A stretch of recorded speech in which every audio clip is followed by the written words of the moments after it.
Hello दोस्तों, EPFO के portal पे आए दिन कुछ ना कुछ एरर आते रहता है दोस्तों। और आप देख सकते हैं यहाँ पे अभी पीएफ मेंबर्स को परेशानी हो रहा है, unable to verify establishment member block status. जब भी क्लेम करना चाहते हैं दोस्तों तो ये एरर आ जाता है, आपका क्लेम फाइल नहीं होता है और आपको प्रॉब्लम फेस करना पड़ता है।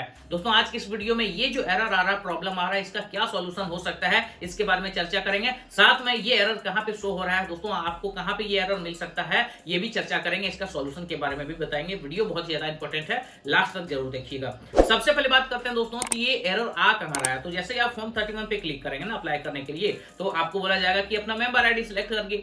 जैसे अपना मेंबर आईडी सिलेक्ट करेंगे, मान लेते हैं वहां 3-4 मेंबर आईडी है, जितना मेंबर आईडी शो हो रहा है, आप किसी में भी सिलेक्ट करेंगे तो आपको सेम प्रॉब्लम देखने को मिलेगा। ये एरर आ जाएगा, अनेबल टू वेरीफाई एस्टेब्लिशमेंट। इसका मतलब है कि हम लोग एस्टेब्लिशमेंट को वेरीफाई नहीं कर पा रहे हैं, ठीक है ना। और यहाँ पे मेंबर ब्लॉक स्टेटस ऐसा यहाँ पे एरर आ जा रहा है, इसके बाद आपका फॉर्म फाइल हो ही नहीं रहा है। ये लेटेस्ट एरर है दोस्तों, बहुत सारे पीएफ मेंबर अभी इससे परेशान हैं। अब बात करते हैं कि आखिर करना क्या होगा। तो देखिए दोस्तों, ये जो प्रॉब्लम है ये सिर्फ आपका या फिर मेरा प्रॉब्लम नहीं है। अभी जो भी पीएफ मेंबर अपना फॉर्म 31 अप्लाई करना चाहता है, फॉर्म 31 अप्लाई करने के प्रोसेस में अगर वो एक एरर देख रहा है तो उसको घबराना नहीं है। 90% पीएफ मेंबर्स को ये एरर शो हो रहा है दोस्तों। 90% पीएफ मेंबर ऐसे हैं जिनको ये वाला एरर मिलेगा, इसलिए आप लोगों को घबराना नहीं है। ये आपका प्रॉब्लम नहीं है, ये ईपीएफओ का प्रॉब्लम है। ईपीएफओ के साइट में आए दिन ऐसा कुछ ना कुछ होते रहता है, कोई ना कोई एरर आते रहता है, जिसकी वजह से पीएफ क्लेम हम लोग नहीं कर पाते हैं। और इसमें पता नहीं ईपीएफओ कर क्या रही है। ईपीएफओ 3.0 लॉन्च तो कर दिया है, लेकिन आज तक वो प्रॉपर सही से काम नहीं कर पाया। कभी